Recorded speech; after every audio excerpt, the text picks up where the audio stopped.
છેલ્લે આપણે ભાગ 2 એકાઉન્ટમાં હિસાબી ગુણોત્તરો અને વિશ્લેષણ ચેપ્ટર શરૂ કરેલું હતું અને એના તમને મુખ્ય હિસાબી ગુણોત્તર છે અને આપણે અગાઉ ગણતરીના સૂત્રો છે ને મુખ્ય 4 પ્રકારના છે.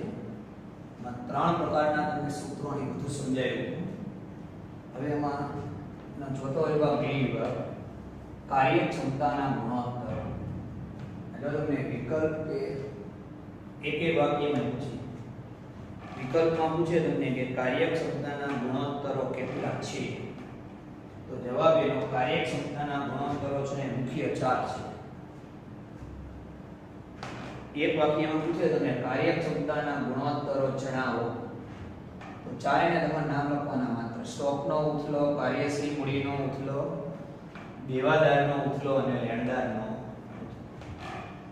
હવે એમાં કાર્યક્ષમતાના મુખ્ય કેટલા 4 ગુણોત્તર છે. મતલબ પહેલો ગુણોત્તર સ્ટોકનો ઉથલો.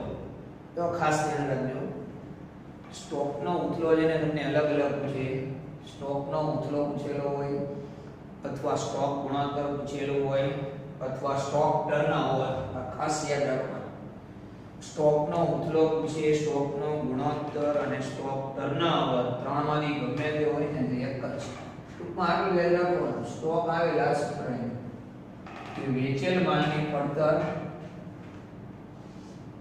છેદમાં સરેરાશ સ્ટોક, અથવા બીજું એક સૂત્ર એવું આવે કે વેચાણ છેદમાં સરેરાશ સ્ટોક. ખાસ યાદ રાખજો. એ બે સૂત્ર છે મેં અલગ અલગ દેખાડ્યું. એકમાં લખેલું છે કે સ્ટોકના ઉથલાનું સૂત્ર શું? વેચેલ માલની પડતર ઓબ્લિક વેચાણ છેદમાં સરેરાશ સ્ટોક.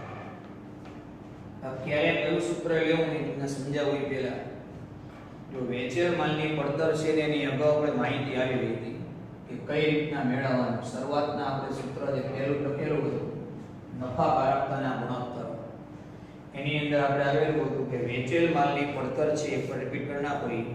બે રીતે મળે. એ રકમમાં જોવાનું વેચાણ અને કાચો નફો આપેલો હોય તો એના પરથી આપણે લઈ લેવાની. તો એનું સૂત્ર લેવાનું વેચાણ માઈનસ કાચો નફો ઇઝ ઇક્વલ ટુ વેચેલ માલની પડતર. બીજું તમને સૂત્રમાં એવું હતું શરૂનો સ્ટોક પ્લસ ખરીદીના ખર્ચા માઈનસ આ ખર્ચ. એટલે જ્યારે તમને શરૂનો સ્ટોક ખરીદીના ખર્ચા આપેલા હોય ને ત્યારે સૂત્ર તમારે બીજું લેવાનું કે શરૂનો સ્ટોક પ્લસ ખરીદીના ખર્ચા માઈનસ આખા સ્ટોક ઇઝ ઇક્વલ ટુ વેચેલ માલની પડતર ઓબ્લિક વેચાણ. તો વેચાણે આપણે અગાઉ આવી ગયું. જો માત્ર વેચાણ લખેલું હોય ને એટલે કુલ વેચાણ જ લેવાનું. એ પણ તમારે નફાકારકતાના ગુણોત્તરમાં આવી ગયું કે વેચાણ ઇઝ ઇક્વલ ટુ ઉધાર વેચાણ અને રોકડ વેચાણ ની બે ટોટલ કરી નાખવાના કે ઉધાર વેચાણ પ્લસ રોકડ વેચાણ. અને જ્યારે વેચાણ મેળવવાનું ત્યારે ખાસ જોવાનું કે વેચાણ પરત હોય ને તે બાદ કરીને જ લખવાનું. તો વેચાણ માઈનસ વેચાણ પરત ઇઝ ઇક્વલ ટુ વેચાણ છેદમાં સરેરાશ સ્ટોક. એટલે જો આ બેના સીધે સૂત્ર અગાઉ આવી ગયા છે મેં લખેલા નથી. હવે છેદમાં સરેરાશ સ્ટોક છે એનું સૂત્ર લો.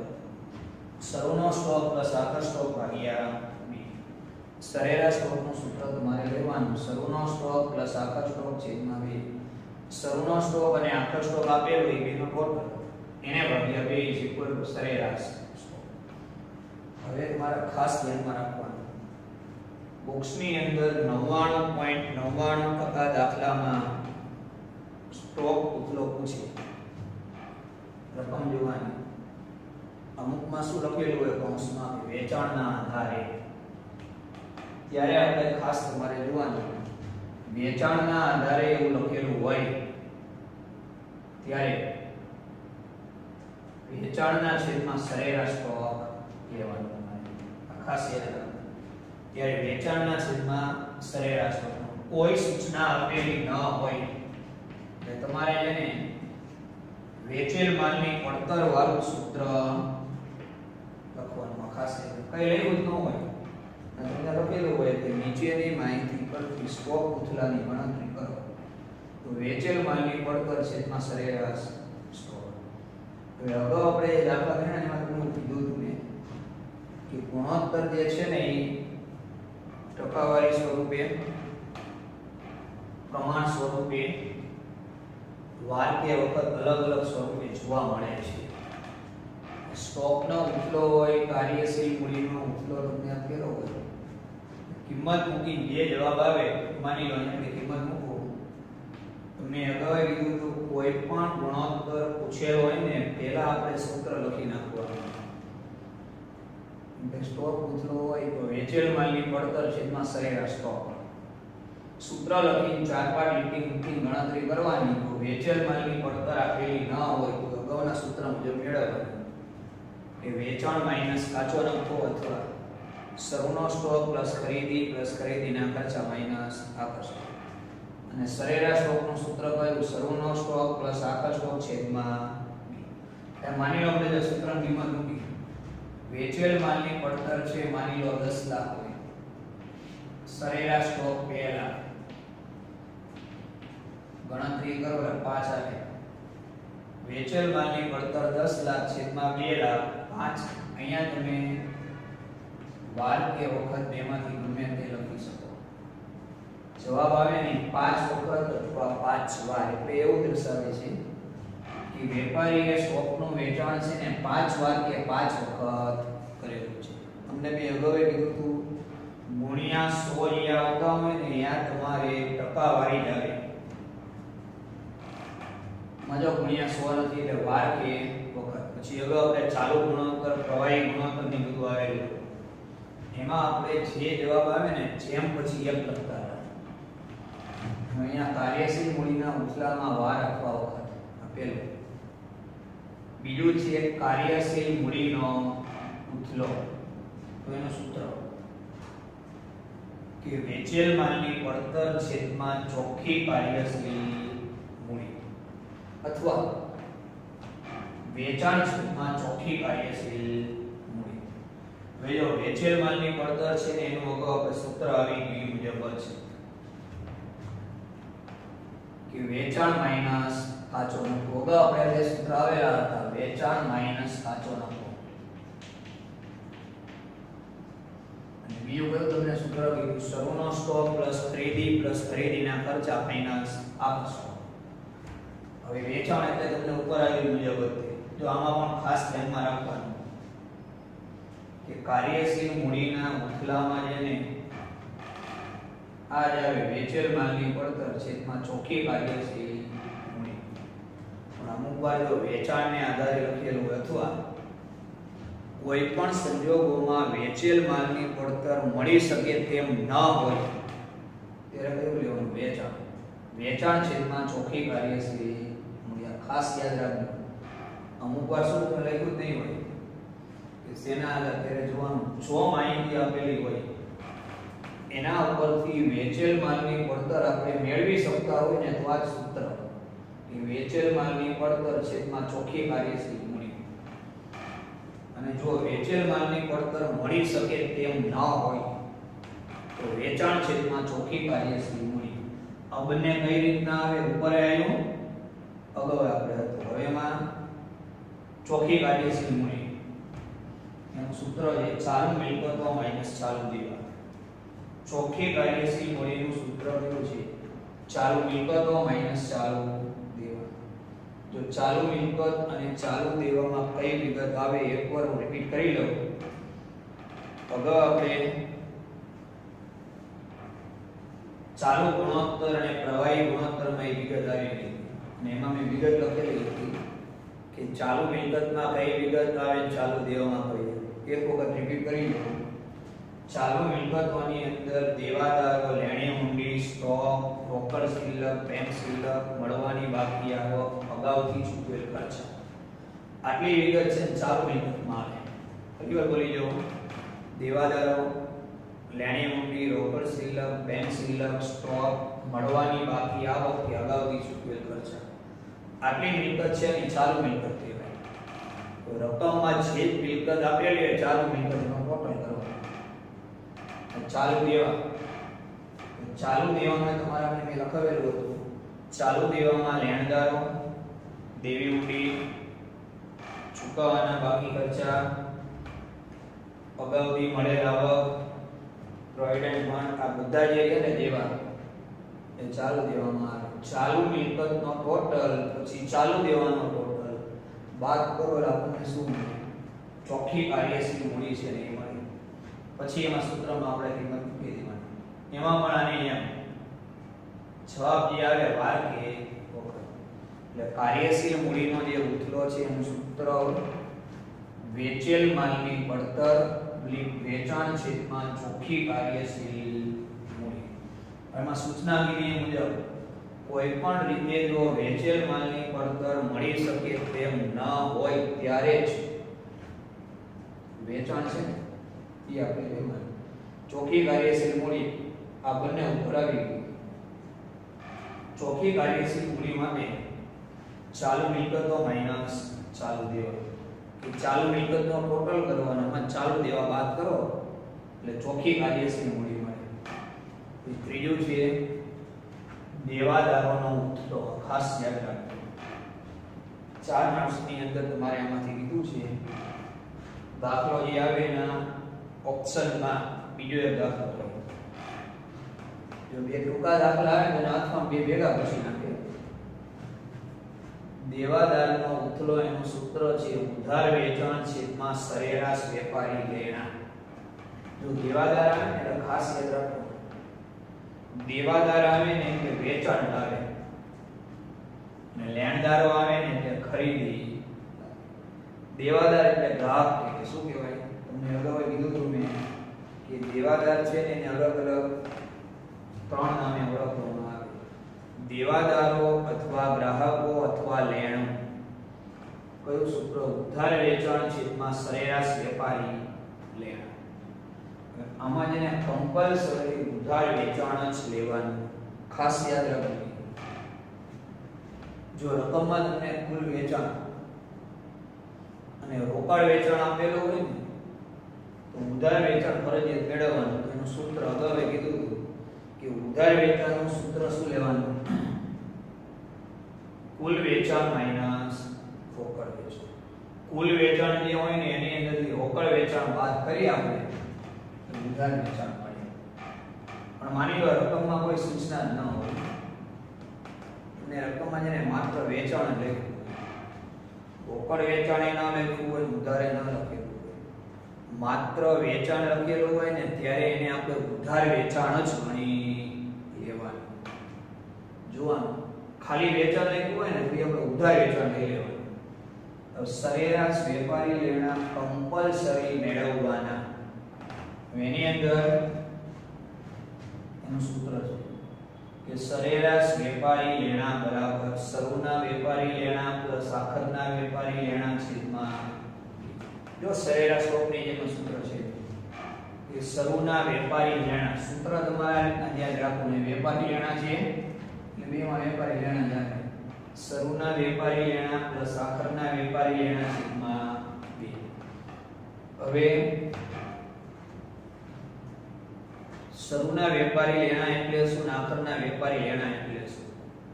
તો શરૂના વેપારી લેણા એટલે શરૂના દેવાદારો અને શરૂની લેણી મૂડી. અને આખરના વેપારી લેણા એટલે આખરના દેવાદારો અને આખરની લેણી મૂડી. દેવાદારો અને લેણી મૂડી છે ને આપણું લેણું ગણાય. અગાઉ આપણે તમને 11 માં કીધું કે શરૂના વેપારી લેણામાં આપણે બે વસ્તુ આવે શરૂઆતના દેવાદારો અને શરૂઆતની લેણી મૂડી. આખરના વેપારી લેણામાં આખરના દેવાદારો પ્લસ આખરની લેણી મૂડી. ચારેનો ટોટલ 2 વડે ભાગી નાખવાના જે આવે સરેરાશ વેપારી લેણા. જે એકવાર કહી દઉં દેવાદારનો ઉથલો એનું સૂત્ર છે ઉધાર વેચાણ છેદમાં સરેરાશ વેપારી લેણા. ઉધાર વેચાણ છે ને જો તમને કોઈ સૂચના ન હોય તો જે વેચાણ હોય ને એને જ આપણે ઉધાર વેચાણ ગણી લેવાનું.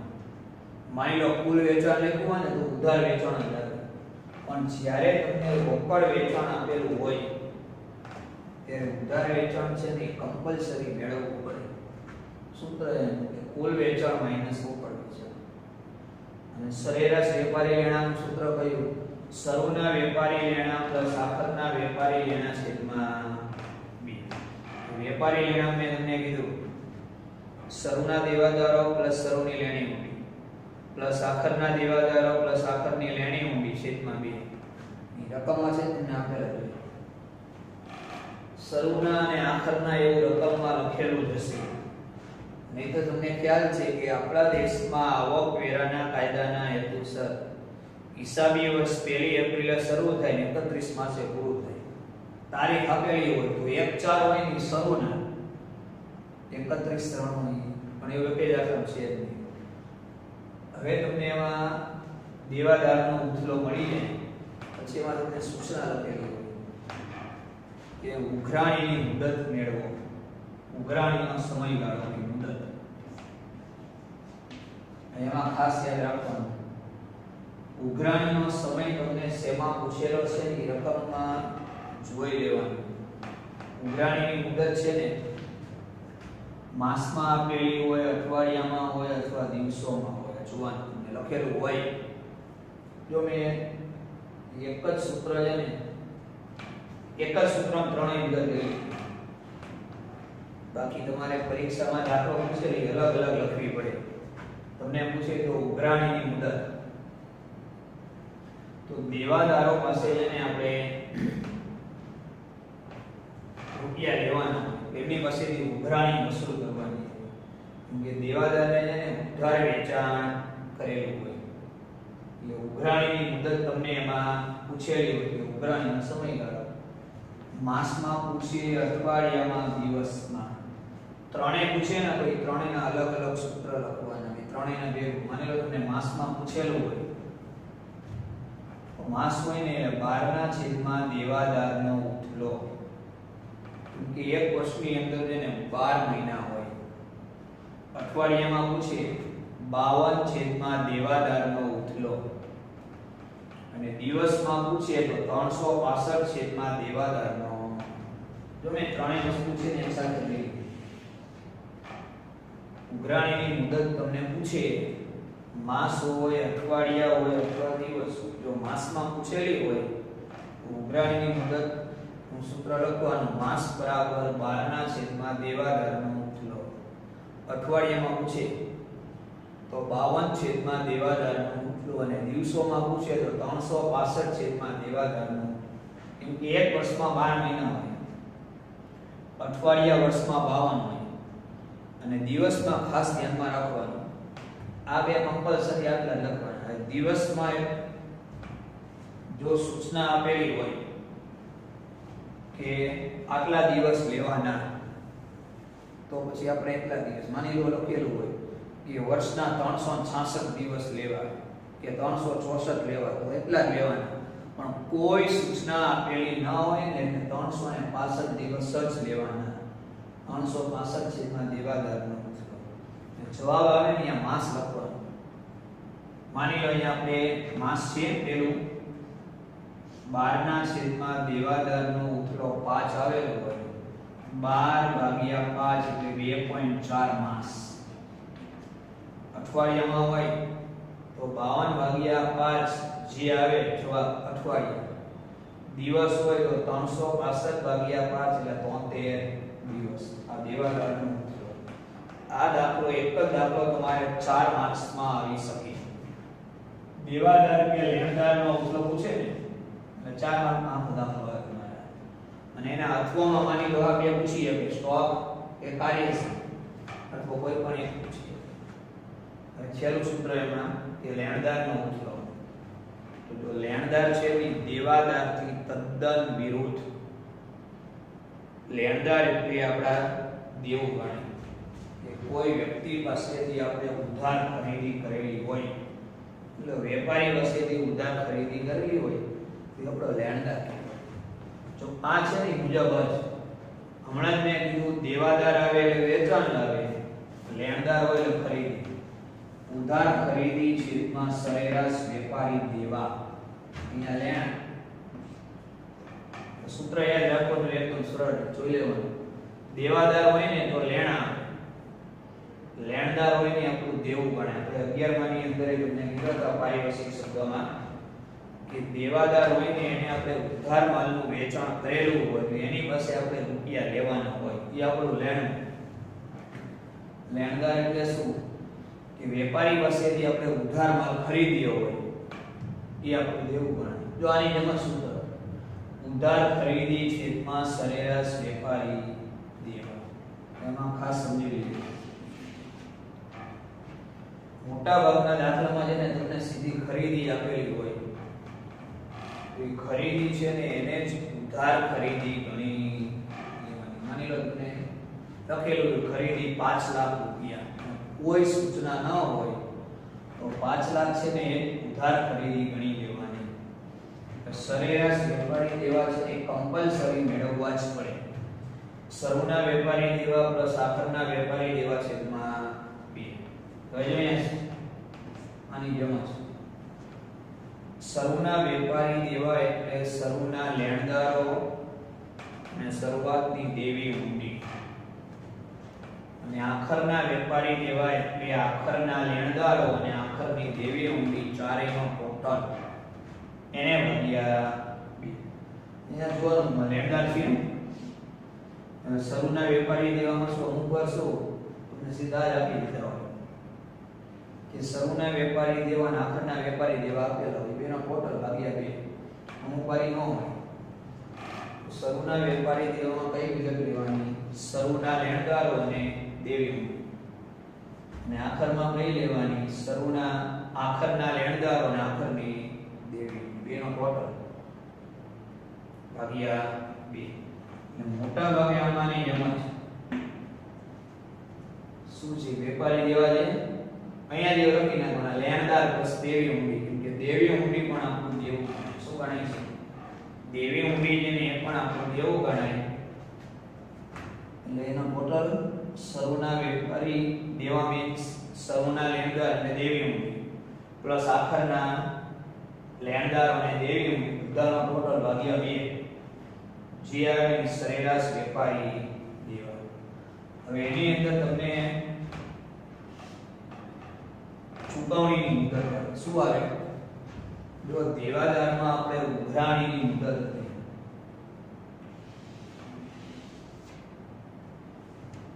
કેમ કે દેવાદારો પાસેથી આપણે ઉઘરાણી વસૂલ કરવાની હોય અને લેણદારોને છે ને આપણે ચૂકવણી કરવાની. એમાં પણ જો આ ચૂકવણીની મુદત તમને પૂછેલી હોય, તમને એમાં 4 માર્ક્સનો દાખલો આવે ને એટલે ત્રણેય વસ્તુ હોય.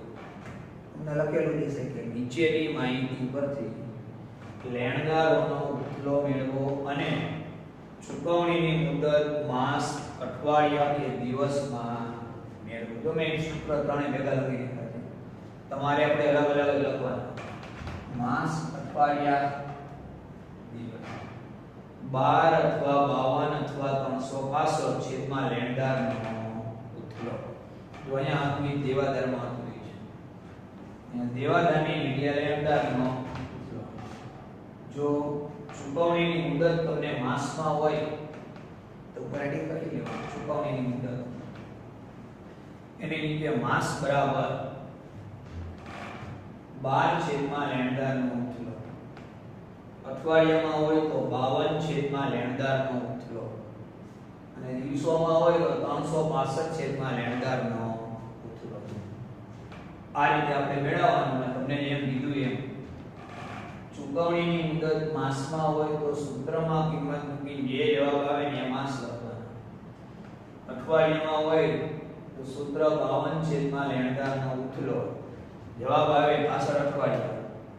દિવસમાં હોય તો 365 છેદમાં લેણદારનો ઉથલો, જે જવાબ આવે દિવસમાં. દિવસમાં મેં અગાઉ કીધું એમ ખાસ ધ્યાનમાં રાખવાનું, કોઈ પણ પ્રકારની સૂચના ન હોય એટલે 365 દિવસ જ લેવાના. સૂચના હોય તો સૂચના મુજબ જે દિવસ આવે ને એટલા દિવસ તમારે એની અંદર લેવાના. કાર્યક્ષમતાના જે ગુણોત્તર છે મુખ્ય કેટલા? 4 પ્રકારના. એમાં જો દેવાદાર, લેણદાર, એમાં તમારે સૂત્ર હળંગ એક જ યાદ રાખવાનું. એમ પહેલા બેમાં મેં કીધું સ્ટોકનો ઉથલો, એનું સૂત્ર તમને કીધું વેચેલ માલની પડતર વેચાણ છેદમાં સરેરાશ સ્ટોક. કાર્યશીલ મૂડીનો ઉથલો શું કીધું? વેચાણ એટલે વેચેલ માલની પડતર છેદમાં ચોખ્ખી કાર્યશીલ મૂડી. આ બંનેમાં દેવાદારનો ઉથલો એટલે ઉધાર વેચાણ છેદમાં સરેરાશ વેપારી લેણા.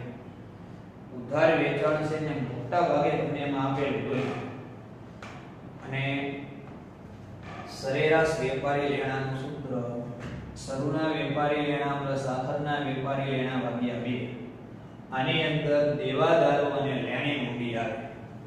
અહીંયા આપણે આ દેવાદારો પ્લસ લેણી મૂડી સૂત્રમાં તો આપણે આ લખવાનું છે શરૂના ની અને અહીંયા આખરના દેવાદારો પ્લસ લેણી મૂડી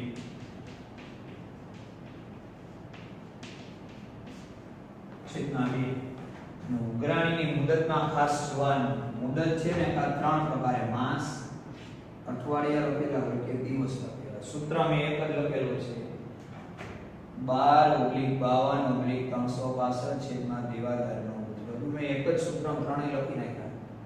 તમારે અલગ જ વાંચવાના કે માસ હોય ઉઘરાણીની મુદત સૂત્ર કયું લેવાનું 52 છેદમાં દેવાદારનો અઠવાડિયા હોય સોરી માસમાં 12 છેદમાં દેવાદારનો અઠવાડિયા હોય તો 52 છેદમાં દેવાદારનો દિવસ હોય તો 365 છેદમાં દેવાદારનો આની વિરુદ્ધ સંપૂર્ણપણે લેણદારનો ઉથલો. વેચાણ જે ઉધાર ખરીદી છેદમાં સરેરાશ વેપારી. અહીંયા વેચાણ અહીંયા ખરીદી. ઉધાર ખરીદી કોઈ પણ પ્રકારની સૂચના ન હોય. ખરીદી હોય ને એને ઉધાર ખરીદી ગણી લેવાની. સૂચના ન આપે ખરીદી હોય ઉધાર ખરીદી. કદાચ કુલ ખરીદી અને રોકડ ખરીદી હોય મેળવવાની કે ઉધાર ખરીદી બરાબર કુલ ખરીદી માઈનસ રોકડ ખરીદી. સરેરાશ વેપારી દેવા આનાથી વિરુદ્ધ વેપારી લેણાથી વિરુદ્ધ. મેં હમણાં જ કીધું એટલું યાદ રાખવાનું દેવાદાર આવે એટલે વેચાણ લેણદાર આવે એટલે ખરીદી. દેવાદાર અને લેણા તરીકે ઓળખવામાં આવે કે ગ્રાહક અને લેણદાર બેરિયા લેણદાર અથવા દેવું અથવા વેપારી ત્રણે એક જ. શરૂના સરેરાશ વેપારી દેવાનું સૂત્ર કયું લેવાનું? શરૂના વેપારી દેવા પ્લસ આખરના વેપારી દેવા છેદમાં 2. વેપારી દેવાની અંદર તમારે બે વસ્તુ આવે લેણદારો અને દેવી મૂડી. શરૂના લેણદારો પ્લસ દેવી મૂડી અને આખરના લેણદારો પ્લસ આખરની દેવી મૂડી બધાનો ટોટલ ભાગ્યા. ચૂકવણીની મુદતમાં જોવાનું જો તમને લખેલું હોય તો ચૂકવણીની મુદત માસ અઠવાડિયા અને દિવસમાં મેળવો. મેં ત્રણેય સૂત્રો ભેગા લખ્યા. તો ચૂકવણીની મુદત કરી નીચે લખવાનું માસ 12 છેદમાં લેણદારનો ઉથલો અઠવાડિયામાં 52 છેદમાં લેણદારનો ઉથલો અને દિવસ 365 છેદમાં લેણદારનો. એટલે આ હિસાબી ગુણોત્તરના મુખ્ય જે 4 પ્રકારના સૂત્રો હતા ને બધા સૂત્રો આપણે પૂરા કર્યા. અગાઉ A, B અને C નફાકારકતાના ગુણોત્તર આવી ગયા હતા, તરલતાના ગુણોત્તર આવી ગયા હતા, પ્રવૃત્તિના ગુણોત્તર આવી ગયા હતા અને આ કાર્યક્ષમતાના ગુણોત્તર. આમાં તમારે જેટલા સૂત્ર હતા ને બધા સૂત્ર પૂરા સંપૂર્ણપણે આ ચેપ્ટર છે એની સૂત્ર ઉપર જ આધારિત છે અને તમને પૂછેલું હોય જે માહિતી પૂછી હોય ને એનું સૂત્ર લખવાનું કે કાચા નફાનો ગુણોત્તર. તો કાચા નફાના ગુણોત્તરનું સૂત્ર કાચો નફો છેદમાં ચોખ્ખું વેચાણ ગુણ્યા 100. સૂત્ર લખી 4-5 લીટી મૂકી દેવાની. પછી જે વિગત આવે ખૂટતી વિગત હોય મેળવવાની. ટૂંકમાં આમાં અમન નહીં કોઈ ખાતા બનાવવાના નહીં કંઈ નહીં. આટલા જે સૂત્ર છે ને આટલા સૂત્રનો ઉપયોગ